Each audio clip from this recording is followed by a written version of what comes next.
जी हैं, पुखराज गर्ग जी हैं और जो अपनी पार्टी की तरफ से समर्थन तो व्यक्त करेंगे ही और अपनी बात भी आप लोगों के समक्ष रखेंगे। आज हमारी बैठक हुई, माननीय हमारे नेता प्रतिपक्ष श्रीमान गुलाब चंद कटारिया जी, हनुमान बेनीवाल जी, श्रीमान राजेंद्र राठौड़ जी और पुखराज जी गर्ग, हम सब लोगों ने राज्यसभा चुनाव के बारे में बातचीत की। केवल राज्यसभा चुनाव नहीं, इस चुनाव के बाद राजस्थान में जैसी अराजकता की स्थिति बनी है, किसानों की, नौजवानों की, श्रमिकों की और राजस्थान के अवाम की ऐसी बहुत सारी समस्याएं हैं जिनका समाधान इस सरकार ने नहीं किया।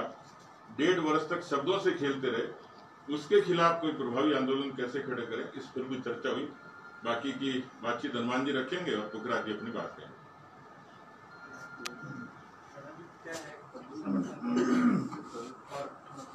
क्या है समर्थन की रणनीति और किस तरीके से कांग्रेस ने आपको कैंप में जाएंगी? देखिए, राष्ट्रीय लोकतांत्रिक पार्टी दिल्ली में प्रधानमंत्री जी के साथ है, एनडीए घटक दल के रूप में। लोकसभा चुनाव के अंदर भी हमारा बीजेपी के साथ समझौता था, 25 सीटों पर कांग्रेस को परास्त किया। और अभी जो राज्यसभा के चुनाव है 3 सीटों के, उस चुनाव के अंदर आरएलपी पार्टी पूरी तरीके से भारतीय जनता पार्टी के जो प्रत्याशी है उनके साथ है। अभी आज गुलाब जी भाई साहब के यहाँ पे प्रदेश अध्यक्ष सतीश जी, राजेंद्र राठौड़ जी, चंद्रशेखर जी, सब लोगों की जो बैठक थी उसमें वैसे हमने पहले से ही हमारा समर्थन, चूंकि हम दिल्ली में एनडीए गठबंधन के रूप में साथ दे रहे, तो यहाँ ऑलरेडी बीजेपी के निर्णय के साथ ही आरएलपी का निर्णय और पूरा समर्थन भी रहेगा, पूरी ताकत हम लगाएंगे। और हम कांग्रेस के अंदर जो बाड़ाबंदी के अंदर विधायक है उनसे भी उनकी अंतरात्मा की आवाज़ में वोट डालने की अपील भी करेंगे। और अशोक गहलोत ने जो बयान चलवाया कि राष्ट्रीय लोकतांत्रिक पार्टी के विधायक उनके संपर्क में, ये उनकी ओछी मानसिकता को दर्शाता है। निश्चित रूप से मेरे विधायक अनुसूचित जाति से जरूर आते हैं, लेकिन वो किसी दबाव में काम नहीं करते। 302 के मुकदमे भी इन पर दर्ज किए गए, इनको लालच देने का प्रयास भी किया, लेकिन इन्होंने उनको लौटा दिया, भगा दिया यहाँ से। और ये बात तो पुखराज जी खुद आपको कहेंगे। और मैं तो इतना ही कह सकता हूँ, जैसा प्रदेश अध्यक्ष जी ने अभी कहा कि 1.5 साल का जो समय बीता है, निश्चित रूप से राजस्थान के अंदर अराजकता की स्थिति है। इतने गैंगवार से लेके, चाहे अलवर का दलित पीड़िता का वीडियो जो वायरल हुआ, उससे लेके आज तक हर महीने के अंदर आप हमेशा देख लो, लॉकडाउन के दौरान भी राजस्थान सुरक्षित नहीं रहा। और अशोक जी का बेटा हारने के बाद बुरी तरह बौखलाए में, और बेटे की हार का बदला लेने के लिए किसी भी हद तक जा सकता है। हमारे सबके फोन टैप किए जा रहे हैं। ये कोई आप बताओ, एसपी टेलीफोन टैप कर रहे हैं, जिलों के एसपीओ को पावर दे दी कि आप तो वहाँ के सांसद और विधायकों को टेलीफोन टैप करो। तो इससे ज़्यादा घिनौनी हरकत हो नहीं सकती, कोई संवेदनशीलता नहीं। तो हम इस राज्यसभा चुनाव के बाद भी भारतीय जनता पार्टी आरएलपी मिलकर राजधानी को घेरेंगे, बड़ा आंदोलन राजस्थान के अंदर करेंगे। अभी लॉकडाउन को हम तोड़ना नहीं चाहते, अभी भी लाखों लोगों की रैलियाँ कर सकते हैं, लेकिन लॉकडाउन जो प्रधानमंत्री जी ने पूरे देश को बचाया इस कोरोना काल के अंदर। और सबसे बड़ा दुर्भाग्य इस बात का कि मुख्यमंत्री का एक मंत्री तो पीएम के लिए बयान दे रहा था कि प्रधानमंत्री जी ने कहा कि आप तो खाओ पियो सो जाओ। चिकित्सा मंत्री ने बयान दिया, दोबारा ये दिया कि प्रधानमंत्री जी और देश के गृह मंत्री हमारी सरकार को गिराना चाहते हैं। ये अशोक गहलोत खुद ने ही कारस्तानी करी और खुद अपने विधायकों पर उनका विश्वास नहीं रहा, इसलिए खुद उनकी बाड़ाबंदी करके एक तरीके से अविश्वास अपने विधायकों पर विश्वास खो चुके हैं। और ये तय है उनके मन में, अगर सरकार उनको लग रहा है उनकी सरकार गिरने वाली, तो फिर उसको गिरने से भी कोई नहीं रोक सकता। जिसके मन में आ जाती है तो वो काम होकर ही रहता है। लेकिन हमारे आरएलपी के विधायकों को इन्होंने प्रलोभन देने का प्रयास किया था, उन्होंने सिरे से नकार दिया, खारिज कर दिया। ये बयान हमने पहले दे दिया था। बाकी हमारे जो प्रदेश अध्यक्ष पुखराज जी गर्ग ये बताएं कि हमारे तीनों वोट भारतीय जनता पार्टी के जो घोषित प्रत्याशी है वो राज्यसभा के, उनको पड़ेंगे तीनों आदमी। और भी कोशिश करेंगे दूसरे वोट भी जरूर से लाने की। जी बताओ, किसने आपको प्रलोभन दे दिया नाम के साथ? जी एक जना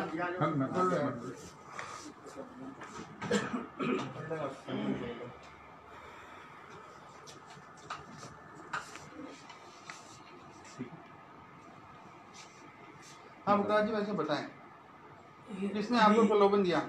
अभी जो 19 तारीख को राज्यसभा के जो चुनाव होने जा रहे हैं, उसके बारे में हमारे जो राष्ट्रीय लोकतांत्रिक पार्टी के राष्ट्रीय संयोजक भाई हनुमान जी बेनीवाल साहब ने जो अभी बात कही, भाई हमें भारतीय जनता पार्टी को समर्थन देना है, तो हम सभी विधायक 19 तारीख को भारतीय जनता पार्टी के जो प्रत्याशी है उनके पक्ष में वोट देंगे। और इस चुनाव में सरकार ने अनेक प्रकार के अनैतिक हमारे ऊपर दबाव बनाया, प्रलोभन दिया, हमें अनुसूचित जाति के दोनों विधायकों को तोड़ने की कोशिश की और मीडिया पर भी झूठी न्यूज़ चलवाई और हमें नाना प्रकार से पुलिस से प्रशासन से हमें परेशान किया गया। लेकिन मैं आपको विश्वास दिलाना चाहता हूँ कि ये राष्ट्रीय लोकतांत्रिक पार्टी है, ये बहुजन समाज पार्टी नहीं है जिनके 6 के 6 हाथों को हमने खरीद लिया। ये राष्ट्रीय लोकतांत्रिक पार्टी मजबूत पार्टी है और हमारे जो राष्ट्रीय नेतृत्व है भाई हनुमान जी बेनीवाल साहब, ये बहुत मजबूत नेतृत्व है, हम इनके साथ में हैं। और 19 तारीख को हम आपके जो निर्देश दिए हैं हनुमान जी ने, उसके अनुसार हम भारतीय जनता पार्टी के प्रत्याशी के पक्ष में वोट डालेंगे, तीनों विधायक, इसमें किसी तरह कोई संशय नहीं है। बेनीवाल जी ने अभी कहा कि आपको प्रलोभन दिया है, क्योंकि सत्ता पक्ष के लोग भी ये आरोप लगाते हैं कि वो प्रलोभन दिया जा रहा है और विपक्ष के लोग नाम पूछते कि आप प्रमाण दें। आपने भी ये बात बोली आपके संयोजक ने, तो क्या कोई व्यक्ति है कांग्रेस का, कोई नेता है, कोई विधायक है, मुख्यमंत्री, किसने क्या प्रलोभन दिया, कोई नाम के साथ आप बताएं। वाया मीडिया बहुत सारे लोगों ने संपर्क किया, समय आने पर बताएंगे। हाँ, समय आने पर नाम भी बता देंगे। नहीं।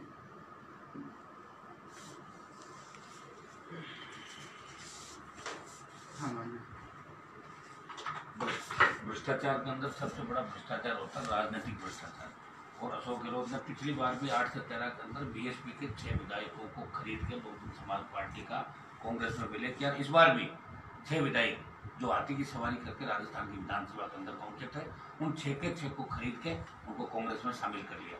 तो निश्चित रूप से उनका हम समय आने पर नाम भी बता देंगे कि किसने प्रलोभन दिया, किसने नहीं दिया।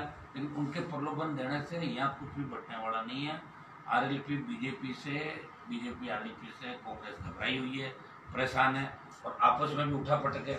इसलिए कभी सचिन पायलट मीटिंग छोड़ के जा रहे हैं, कभी कुछ हो रहा है, कभी गहलोत पायलट के लिए बयान दे रहे हैं, कभी तो इनकी रगड़ होनी बाकी है, कभी कुछ कभी। ये तो आप सारी बातें देख रहे हो। बाकी हमारे जो दोनों विधायक है मजबूत है और इनकी मजबूती आपने विधानसभा के फ्लोर पर भी देखी है और बाहर भी देखना। 302 के मुकदमे इन पर दर्ज करे, फिर भी इन्होंने परवाह नहीं की, जेल चले जाएंगे, गोली खा लेंगे, लेकिन कांग्रेस के दबाव में कतई नहीं है। बहुत बहुत धन्यवाद आप सब लोगों को, हमने अल्प समय में सूचना दी और आप सब लोग आए, बहुत बहुत धन्यवाद। डॉक्टर साहब ने धन्यवाद दे दिया। अध्यक्ष जी बोलेंगे आप? हो गया पैसा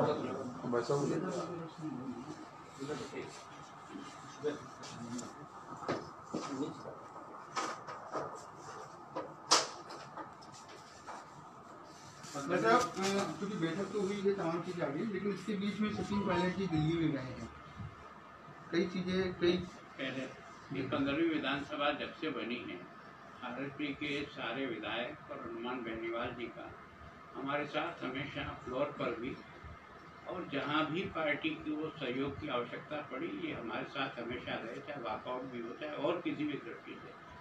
तो आरएलपी हमसे 100% जुड़ी हुई है और उसके कारण से उनका इस राज्यसभा के समय में जो समर्थन इन्होंने अधिकृत रूप से घोषित किया है, मैं इसके लिए इनका धन्यवाद करता हूं। और जैसे आप और हम मिल करके राजस्थान की जनता के लिए एक सशक्त विपक्ष के रूप में अपनी भूमिका जो निभा रहे हैं, उसको उसी रूप में निभाएं। और मैं सोचता हूं कि इस चुनाव में तो ये बात खड़ा करें कि चौथा कैंडिडेट क्यों खड़ा कर दिया। अरे लोकतंत्र में तरीका है चुनाव लड़ने का, अगर चुनाव ही नहीं होते तो ये वोट डालना सीखेंगे कब।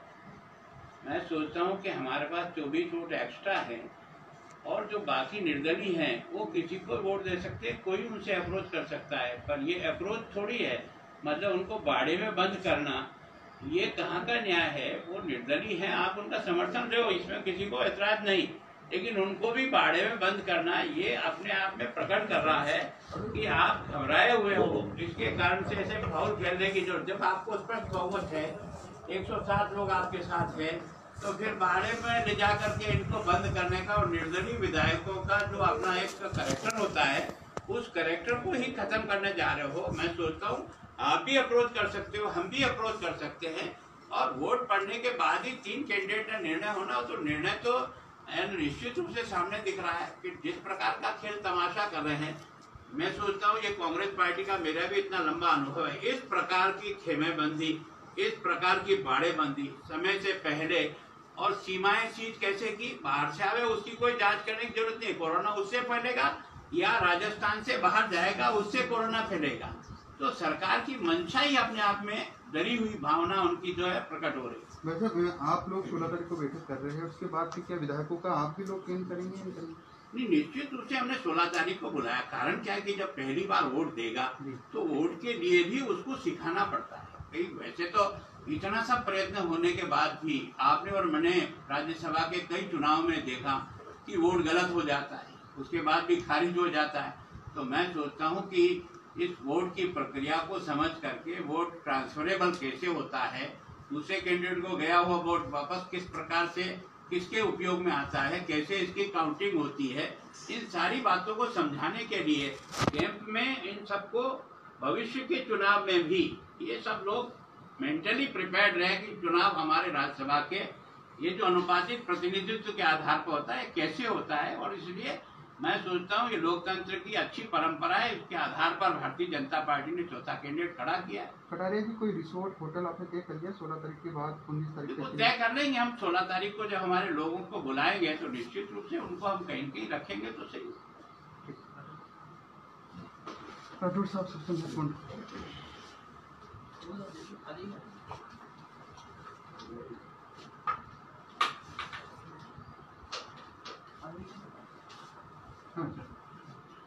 लगातार चौथे दिन अंतर्कलह के कारण से अणचेतन अवस्था के अंदर सरकार राजस्थान के सबसे महंगे होटल में कैद है। आरएलपी के अध्यक्ष के द्वारा यह कहना कि हॉर्स ट्रेडिंग में महारत हासिल किए हुए मुख्यमंत्री जी, जिन्होंने बीटीपी और बीएसपी में हॉर्स ट्रेडिंग करके और कोशिश की कि आरएलपी में भी वो कर लें, उनका प्रयास असफल किया। इसके लिए हम उनको सबको बधाई देते हैं। और मैं समझता हूं कि ये पहला मौका है राज्यसभा के चुनाव में 9 दिन पहले इस प्रकार पूरी सरकार कैद हो जाए और सरकार की उठापटक अपने आप में अब भी जाहिर है। सरकार के कई मंत्री आटी पाटी ले हुए अपने घरों में हैं, बहुत से लोग दिल्ली तक की यात्रा कर रहे हैं। ये सरकार अंतर्कलह से घिरी हुई सरकार है। और जिस प्रकार अभी आरएलपी के राष्ट्रीय संयोजक जी ने कहा, निश्चित तौर पर जब जन समस्याओं से विमुख सरकार है तो ये जो ही लॉकडाउन का ये सारी अवधि खत्म होगी, हम लोग मिलकर और राजस्थान की जन समस्याओं को लेकर बड़े आंदोलन की तैयारी करेंगे। आप किसानों का संतोष बागमती अभी चुनाव में डॉक्टर जितेंद्र सिंह जी ने मंत्री रहते हुए क्रॉस वोटिंग की, तब कोई कार्रवाई नहीं हुई, अब कोई लगता है आपको कि करेंगे? देखिए, निश्चित तौर पर कांग्रेस डरी हुई है। पिछले 6 महीने से कांग्रेस के आधा दर्जन मंत्रियों ने सरकार के खिलाफ स्वार्थिक बयानबाजी की। सरकार के विरुद्ध में कांग्रेस विधायक दल में विद्रोह है और इसके कारण से सरकार उनकी मिजाज कुर्सी में लगी हुई है। और भारतीय जनता पार्टी और आरएलपी के जो संयुक्त हमारा विधायक दल है, इसकी बैठक कल होगी, उसके बारे में हम आगे की अपनी रणनीति फिर बनाएंगे। कल होगी रमेश मीणा जी भी नहीं आ रहे कैंप में? बहुत से नहीं आ रहे। रमेश मीणा जी नहीं आ रहे, तो रामनारायण मीणा जी भी नहीं आ रहे, बहुत से लोग नहीं आ रहे। तो जो लोग नहीं आ रहे वो कहीं न कहीं, और जो अंदर है उनकी भी जो व्याथाएं निकल कर आ रही है, वो निश्चित तौर पर सरकार की अंतर्कलह को उजागर कर, मतलब वो व्याथाएं आप तक पहुंच रही है, किसी न किसी रूप में बातें तो निकल कर आती है ना। और जिस प्रकार सरकार एक आतंक का वातावरण बना रही है, कभी एसओजी के नाम पर, कभी एसीबी के नाम पर, और पहली बार एसपी स्तर को अधिकारी को ये निर्देश दे रहे हैं सबके टेलीफोन टेप हो। मैं समझता हूँ लोकतंत्र की हत्या कर रही है सरकार। लोकतांत्रिक परंपराओं का जो जिस प्रकार निर्वहन करने की बात अपने आप को आधुनिक गांधी कहने वाले अशोक गहलोत करते हैं, उसी प्रकार उनका हनन कर रहे हैं, उनको तोड़ रहे हैं। धन्यवाद आप सब। अभी चलेगी बैठक, चलेगी।